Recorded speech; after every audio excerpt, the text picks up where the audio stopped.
Krishna is not a person who's behind positions.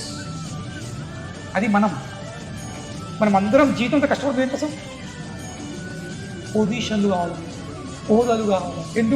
ఎందుకంటే మనకు నమ్మకం కలిగింది పొజిషన్ లేకపోతే ఎవరిదే అవును లేదా?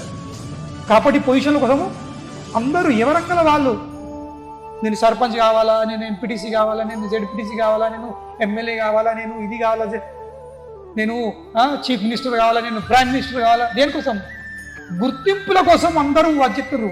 కానీ ఇక్కడ అందరికంటే ఉన్నతమైన గుర్తింపు కలిగిన వ్యక్తి చూస్తుండు అన్ని గుర్తింపులను వదిలేసి ఒక సాధారణ వ్యక్తిలాగా ఉంటుండు. ఎందుకు? ఈరోజు మీరు ఒక్కడే పాఠం తెలుసుకోండి. ఈ రాధాష్టమి విషయము ప్రవచనం చెప్పడానికి చాలా పెద్ద విషయం ఉంది, చాలా పెద్ద విషయం ఉంది.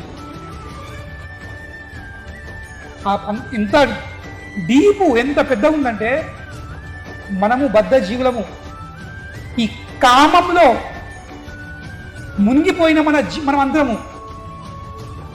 ఎటువంటి జీవులు మనము? కామంలో మునిగిపోయినాం. మనం మునిగి ఉన్నాము, పోయిన వాళ్ళు మునిగే ఉన్నాము. అటువంటి జీవులము మనము ఆ ప్రేమను ఏమర్థం చేస్తాం?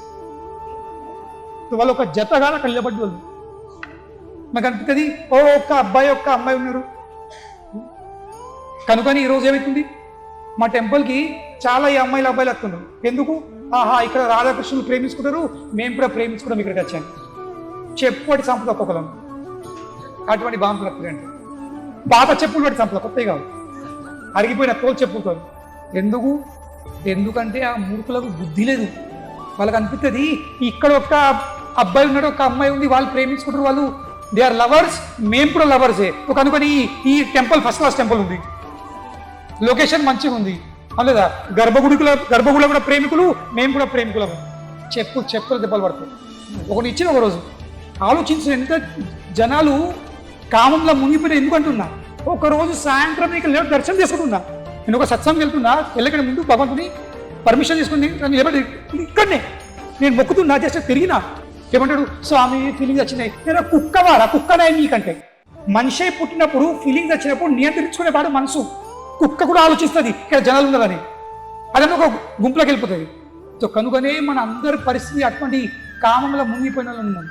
వాళ్ళు కామంలో మునిగిపోయిన వాళ్ళు రాధాకృష్ణుల ప్రేమ అంటే ఏందో, ఆ ప్రేమ అనే శబ్దం వాళ్ళు ఏం అర్థం చేసుకుంటారు.